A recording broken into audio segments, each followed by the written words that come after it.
Running a small sales team is not easy. When you have limited resources, it can be challenging to be able to hit your numbers effectively. But there's a way. On this episode today, I'm going to talk to Anthony Nava, who's going to share with us what he has done using a small team with limited resources to be able to accomplish amazing things.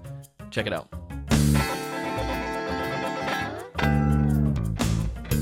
Hey, everyone. Welcome to another great episode of the Sales Evangelist Podcast. I'm your host, Donald C. Kelly, the Sales Evangelist, and I'm so excited for another great episode. I'm so excited to be here with you today. And on this episode, we have the one and only Anthony Nava.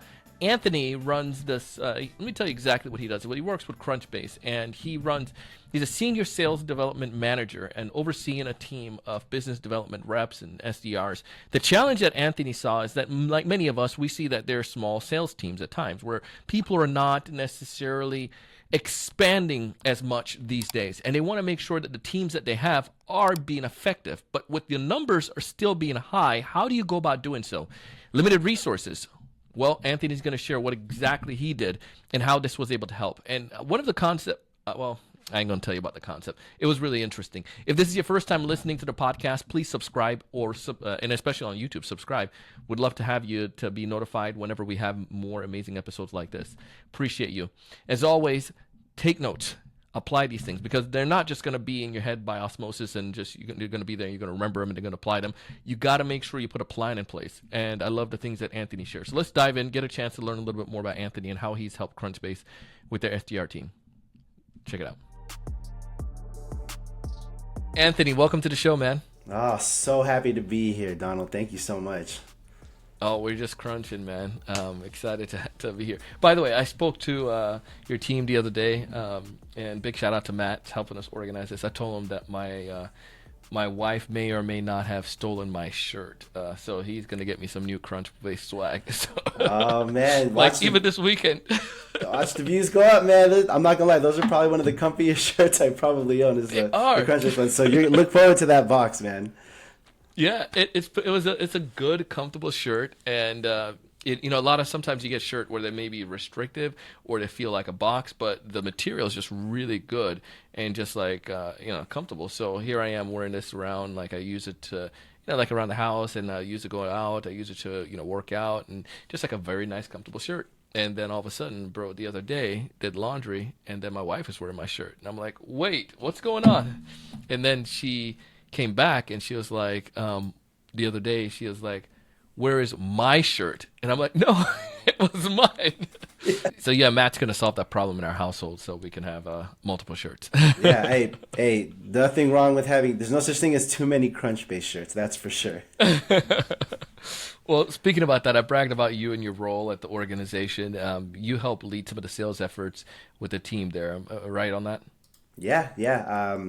Been with Crunchbase for about 4 years as senior SDR manager. Absolutely loved it there. I've been through all the amazing journeys and things we've done here at Crunchbase, and still kicking. Now, one of the things as a sales leader, frontline manager, you come across as times is that you want to have a lot of resources, but sometimes maybe higher ups don't give us a whole bunch of resources, whether that's new talent, whether that's the tools or whatnot. But you've discovered as a leader how you can do more with less, specifically with your team. And I wanted to just tackle into that and talk about it, like how us as salespeople, sometimes we feel that, and I'll give a quick story. I had a sales manager once. She taught us that Superman doesn't need the cape to fly. And what I mean is, like, sometimes we feel like we have to have this tool, or we have to have this, this group of people, we have to do this process in order to be successful. But oftentimes it comes back down to, like, you can still achieve great success when you don't have everything. And I want to just go into that. What were some of the things that you saw as a leader that how you had to go do more with less? You mind setting that the stage for us? Yeah, definitely. I think anyone that might be listening to this has probably faced something where they either had a leaner team to work with, or just less resources to still do as much as they're planning to do for their goals. And there's a few ways that we went through and really became successful working with something where, priorities change and your focus is really on making the most happen with something that isn't ideal in the sense of that you're not getting all the tech stack and tools that you always had on your wish list. I think that one of the most important things that we hear a lot, especially, is AI, right? Everyone hears AI, and that's the buzzword, the keyword. ChatGPT is probably the most searched thing out there. But in reality, it's something that I've really embraced along with my team to really leverage some of our successes. And the biggest thing being is using that in your tech stack. If your tools that you're using right now when it comes to sales prospecting, outreach, whatever it may be, doesn't leverage AI, you're already falling a little bit behind about how your team, no matter how big or small it is, can leverage its potential. And I'll even talk about some of the tools that we're using to give some people insight. So if anyone's hearing these tools, like maybe write this down.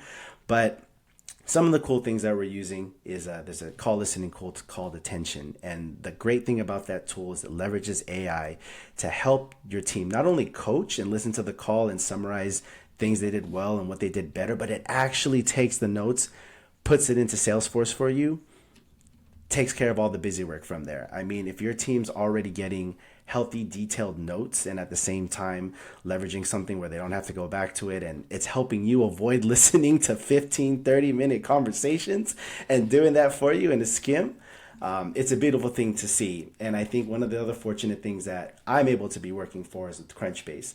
A lot of people look at us and they say, yeah, newly funded companies or like newly founded companies. And I think those are all great things to have. But when you attach AI to give people the insight to instantly know when accounts are in a buying position versus already being funded, you get ahead of that. And that's something that we're really looking forward to implementing within our tools, giving the future insights so that you're not waiting for the news to happen. You're already determining, this is something that I'm looking forward to doing. And using those things will really help a lot of your processes and prospecting for sure. Well, this is really cool, Anthony. Like the fact that you're using tools that can help you out, like Attention and obviously like Crunchbase, your capabilities with that in general, that can help us. For individuals that may feel like I want to, because it can get really like I don't know, overwhelming from a leadership standpoint when you do have smaller teams, right? And you're expected to hit large numbers. But you guys made mention about how you started to hone in on that ICP a little bit more and how you adjusted your ICP. Can you talk to me about how you did that and how that impacted your team performance? Yeah, I'm going to tell you right now, data and collaboration is going to be your best friend in some of the toughest times. One of the things that we did throughout our journey through the tough economy was really looking at our ICP and how much it shifted. And how we did that is for any sales development leader or even any sales leader that's working with a marketing team, it is so important to consistently check to see what's coming in, lead quality, different industries and different types of data that you're getting from a lot of your sales accepted leads and your closed deals. So something that we did with our marketing team is we analyzed every quarter what were our biggest deals that we saw close and what were the quickest deals that we saw close and what were some of the factors that really impacted that.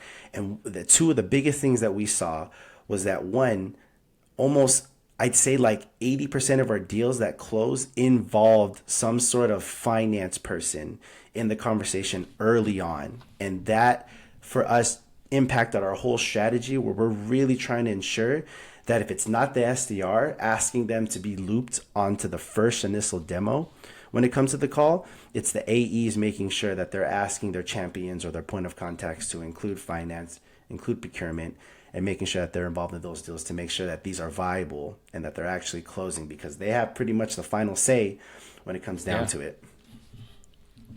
So understanding that there's a given to get them involved and that's so critical, I imagine that adjustment probably wasn't easy for your team. How did you get them to start asking? Because I know from my standpoint, when a leader comes or a company comes and tells me, hey, we have to change. We're going to change our process. We're going to change the way we're doing something.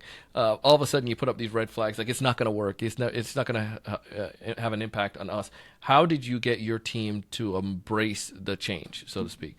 Yeah, I mean, it's never really easy telling a team member that, hey, we're adjusting the people that you're probably familiar selling with and things that you're doing that you may not be the most comfortable because you don't really understand the industry or the persona. Yeah. Leaning into being your own enablement person and being your, the biggest advocate of why this change is happening is step one. But I think the second thing too is you as a leader should be providing them the tools and the training and the different ways to help them become confident, become successful. So a lot of the things that we did is we would have, for example, if an SDR had a great conversation, let's dissect the conversation. What did you mention? What did you highlight? What was the learning that we got here?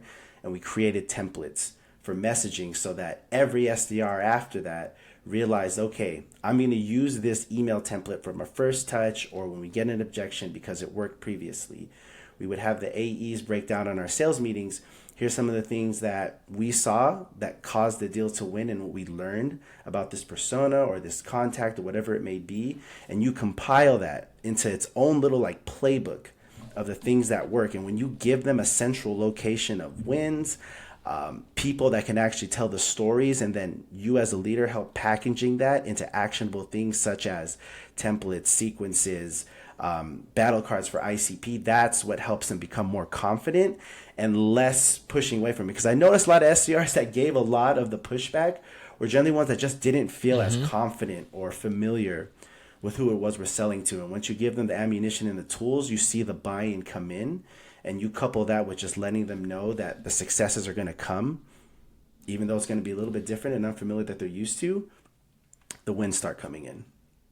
Yeah, and I love the way you talked about with the idea of giving them the examples, those battle cards. Like I feel like if it's proven and somebody, if somebody else has tried it and it shows me that it's possible, kind of like the Roger Bannister effect. Somebody did the 4-minute mile, of course I can do it then, and I can try it. And I think oftentimes, especially when new initiatives happen, somebody has never tested it before, and then leaders just toss it onto you. I saw this, so you got to go try it. But we got to make sure we try, test, and give them opportunities, so they don't have to feel they have to reinvent the wheel themselves.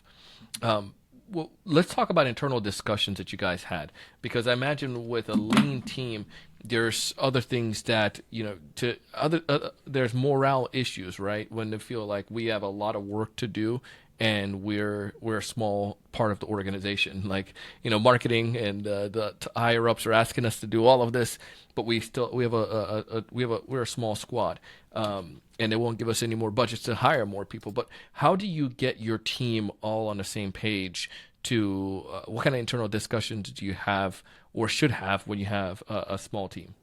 Yeah, I think some of the ways that we really like to hone in on the team members that I'm working with right now to keep them really happy and continuing to do more with less is really, as a leader, ensuring that you understand what is some of their career goals that they have and doubling down on that to use that as a way so that they feel like they're progressing towards something, even if it seems like it's becoming a place where it's busier or there's maybe less to work with. An example of that is one of my SDRs does have a passion for becoming revenue operations or sales operations.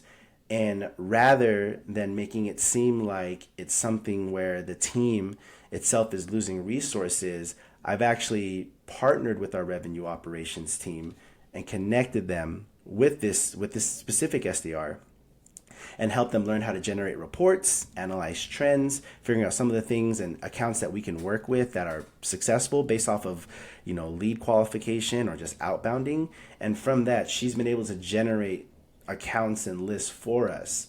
So when you're giving them a position where it may seem like you don't have enough resources, the best resource is probably within your team. And all it takes to make that happen is a cross-functional conversation. If you have someone on the RevOps team that can show one of your SDRs how to build reports, you now have 2 people on the RevOps team that can help you. Same thing when it comes to someone that's interested in marketing, writing messages, sequences, whatever it may be. Those are the things that not only help your SDRs or team members in general feel like they're progressing towards a plan, towards a success, but it's also having cross-functional leaders almost distribute some of the ways that they can help your team through the form of some of your own employees. Yeah, and I really love what you're sharing there, like how you understand what matters to them, and then you build off of that, and you help them to achieve their goals, help them to achieve their objectives as an individual. But let's go back in and let's think about this from the standpoint of a leader. How did you cope recognizing that you have a small team? What's some things that you did mentally, or that you recognize that you had to do to still be able to achieve your goal, even if your team is small? I think it's really being empathetic and thinking about what it's like to be in their shoes for a minute, knowing that they may not have all the bells and whistles that they may have had previously or would like to have to make their life easier or successful. And I think most importantly too, it's partnering with so many other people across the company and the revenue team to make sure that as fellow leaders, you're doing whatever you can to make sure that everyone is not only in a positive mental space, but they're feeling motivated, ready to go, and just being rejuvenated with the company and just being aligned with what exciting things are still to come in the future, even though priorities have shifted. So that can be in the form of many things that I really encourage a lot of leaders to do, whether if you have the ability to do an offsite and have the team get together and speak with everyone and share how they're feeling and what things they're excited about for the future and what things they can focus on and how they can achieve that together. Whether it's a Zoom call and you have people work cross-functionally or collaboratively, it's really getting together as leaders, identifying what are some of the things that our team's concerned about, some of the things that make them feel motivated, some of the things they can be excited about, and pushing that into a company kickoff, a sales kickoff, some form, just to bring the unity in there, because there's nothing that feels worse than, having comrades that were with you from your left to right and they're not there anymore. It's figuring out, like, you know what, tides have shifted, things are looking a lot different than they were before, but there's still so much that can be achieved from that. And that's where I think as leaders can come through and make that happen for their team.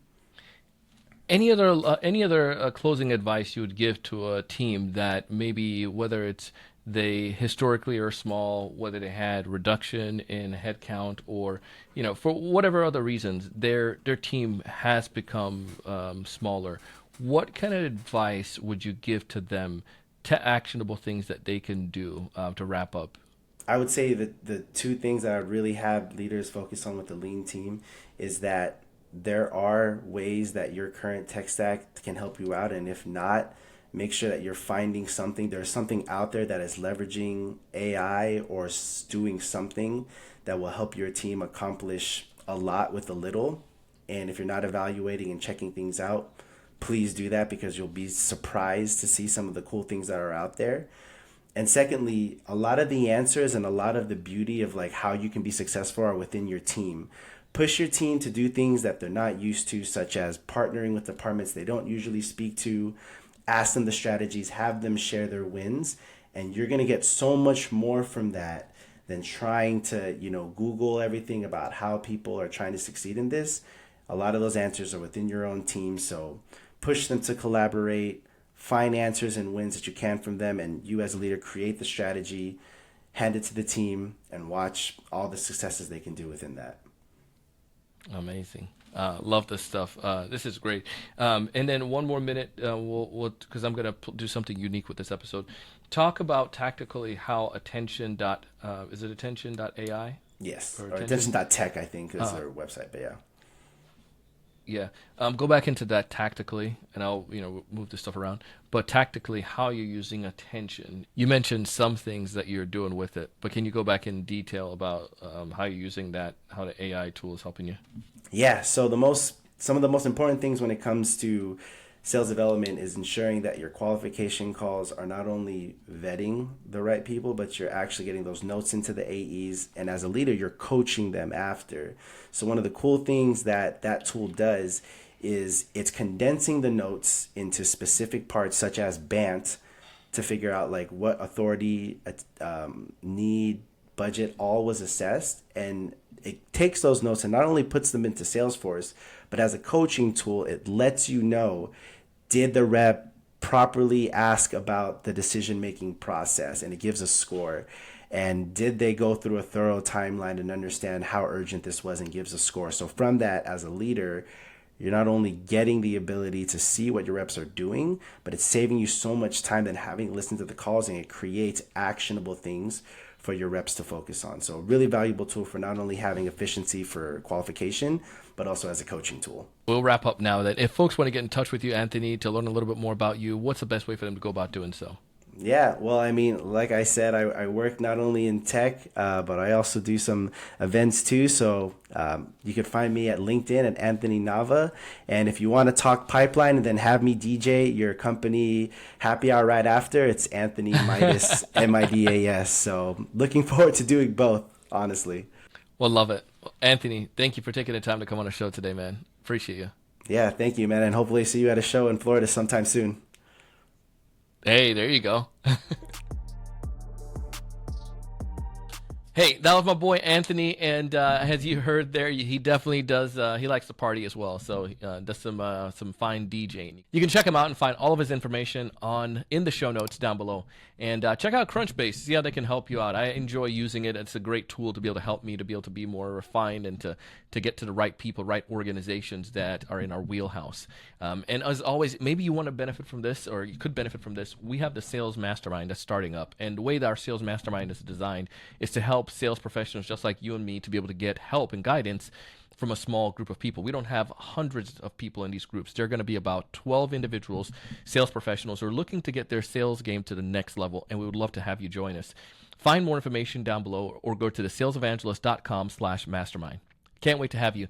Thanks again for listening. As always, let's go out and build them pipelines, raise our level of thinking, and do big things. See ya.